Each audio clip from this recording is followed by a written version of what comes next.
Now that we're into July, we wanted to check in on some of the promises Prime Minister Mark Carney committed to fulfilling by Canada Day. The green check marks show which promises Carney has successfully met. The yellow suggests that the promises are still a work in progress. While Carney has cut taxes for the middle class, that bill still needs to pass Parliament to make it permanent. Carney has also signed a defence pact with the European Union, but concrete action will require more talks. Then there's one promise not fulfilled, a review of federal departments within 60 days of the election. That seems to be just getting underway now. Let's talk more about it all with the Power Panel, Amanda Alvaro, Andrew Thompson, and Tim Powers. What do you make of that track record, Tim? What's that? Let me put those up again, Jerry. I'd say, that's probably a B+. He didn't get the A in the gym class of reviewing the federal departments, but who can expect that? Is that that's the gym class of governing? That's the gym class. You got to run around all the departments, open the books, ride the electric vehicles if we still have them. Look, I think he, which is surprising to me, I thought he, and Amanda's heard me say this, I thought he was putting the expectations way too high. Because I go back to the Harper era and the 5 priorities. And Harper kind of did okay on 3 of the first 5 in the early days, and people thought that was good. Carney's not going to have any political trouble because of this. He's getting some heat from the PBO, or not the PBO, but people because of the PBO analysis on the middle class tax cut not being what he promised it to be. If you go through their numbers, I think he said over 800, family of 2. It's not necessarily quite going to be all of that, but. Again, he could have got straight Fs right now and still would have got an A because his opponents are in a different place. Andrew made the point earlier, look, the Conservatives are actually in a bit of a corner because Mark Carney is the greatest progressive Conservative Prime Minister since Brian Mulroney, right? He's taking a lot of Conservative policy and implementing it, which I think, as a Conservative, I like. That doesn't help Pierre Poilievre. And with the NDP, they're going through their own journey right now and are unable to offer a critique. They're offering a critique, but the critique is not going anywhere with Canadians. So straight Fs is an A, but to be fair to him, I think he got a solid B+. Okay, Andrew, I'll ask you. What do you make of the track record? Well, I think Tim's being very kind, saying that the NDP is going through a quote-unquote journey. I'm that kind of guy, Andrew. It's the day after Canada Day. That's really generous. That's very nice. I mean, the Prime Minister has accomplished, I think, that probably the most important thing that he needed to do coming out of the election, and that's to prove that he's not Justin Trudeau, and that's what Canadians were essentially told, and that's what he's delivered. And the rest of this is really just details. We'll see what happens as they do start to move into the, as Tim calls it, the gym classes of chasing around for cutting budgets, because that is where things do start to get painful. So let me ask you though, Andrew, how is it that you think that he's done that? Is that ultimately like rhetoric and style, or is that in the track record we were seeing there, getting things done quickly? I think it's a bit of both. He has been able to obviously bring a caucus together that was more fractious before. He's been able to bring Canadians to a place where people just need to get, they want to get stuff done. So some of that is the tone, but it's also meeting the moment. And he seems to be doing a very good job of accomplishing that. We'll see on some of these other big files that are sitting in front of him, whether he's able to meet the moment in terms of the ambition and the follow-through, which has always been kind of the struggle for the Liberals. But at this point, he seems to be much more successful at it than his predecessor. Amanda, what do you think about that?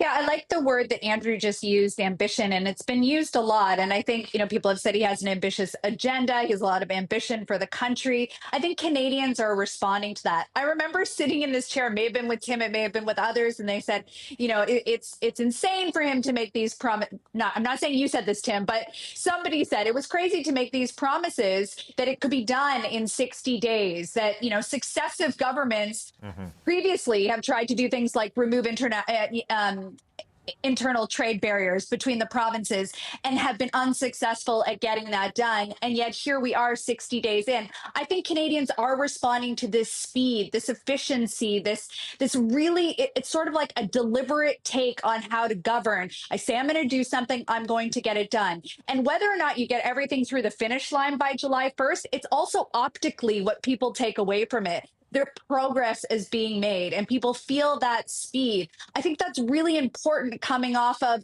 a number of months where Canadians felt like nothing was being accomplished in the House of Commons, right? That there was a lot of objections to what was happening. There was, the parties weren't working together. Yeah. Now we're not only seeing the parties work together, but we're also seeing the provinces come to the table. So again, I think some of it's optics and some of it is truly like it's getting done. He's getting it through the finish line. But Tim, when the protests begin, because those 60-day reviews of federal regulation haven't started yet, how do you think? No, but so he has met most of his objectives. The one that he has not, yes, is perhaps it may be perceived as a bit more bureaucratic. Although I think it speaks to his broader objective and his agenda, and is the kind of things Canadians want him to do.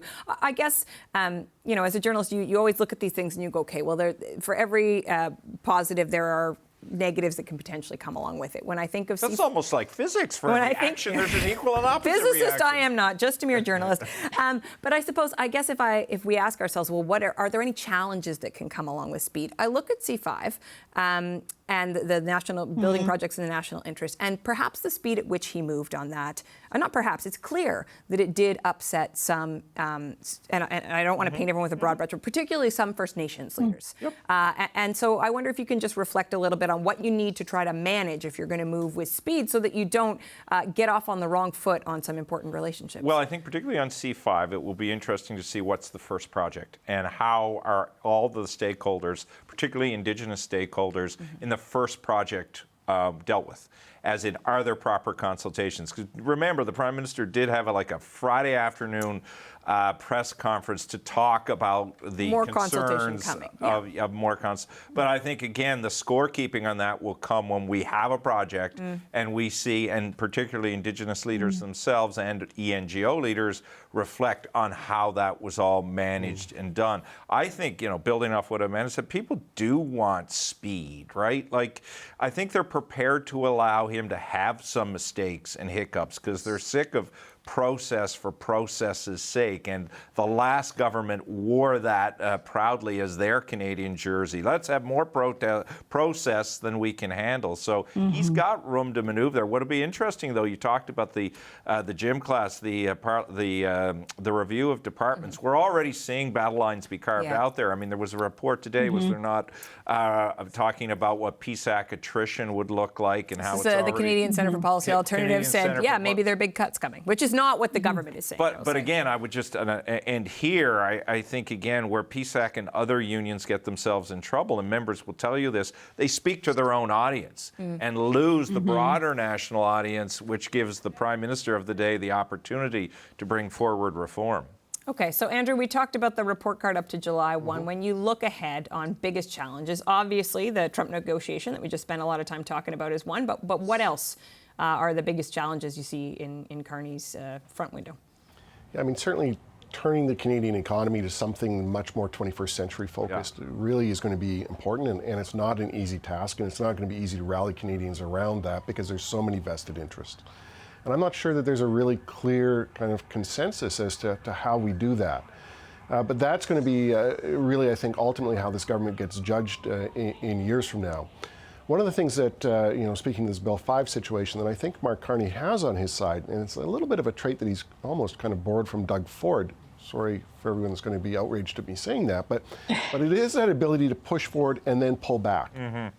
And that is, completely opposite than from where his predecessor was, who was, gung-ho on everything with the talking points until the final death knell. But I mean, he does seem to have this ability to say, look, we've got to move forward. We might make a mistake. When we make a mistake, we're going to pull back. Sorry about that. Let's correct.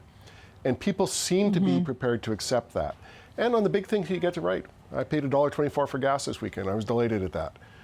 For a lot of Canadians, that's what it comes down to, is having those very big kind of irritants that you look at, like the carbon tax was, out of the way. The rest of it is kind of italics, fine print, and nuance.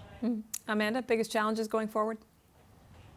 Yeah, I mean, I think it's certainly and obviously the U.S. trade deal, but I think from a communication standpoint, it's about having Polyev back in the house, right? And the absence of him and the narratives that he creates, and he's quite masterful at doing it. Will he be the Polyev that we saw in the House previously, or will it be somebody who's willing to work with this government to truly move things along? Has the temperature changed enough that he will have to change his tune?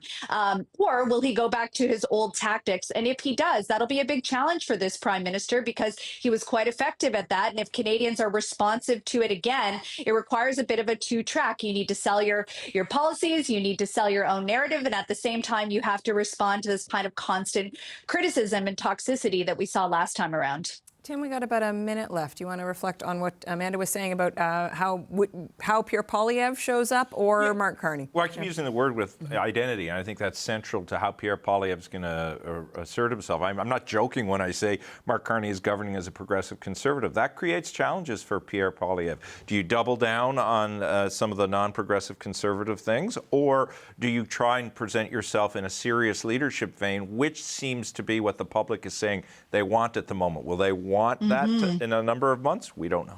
Yeah, it is going to be fascinating to watch. But then again, Canadian politics is fascinating. Good thing you got a show to do every week on it. Well, you show about it. And we've got the power panel to help us make sense of it all. Thank you all. I hope you had a very happy Canada Day. Nice to be chatting with all of you. Our power panel today, Amanda Alvaro, Andrew Thompson, and Tim Powers.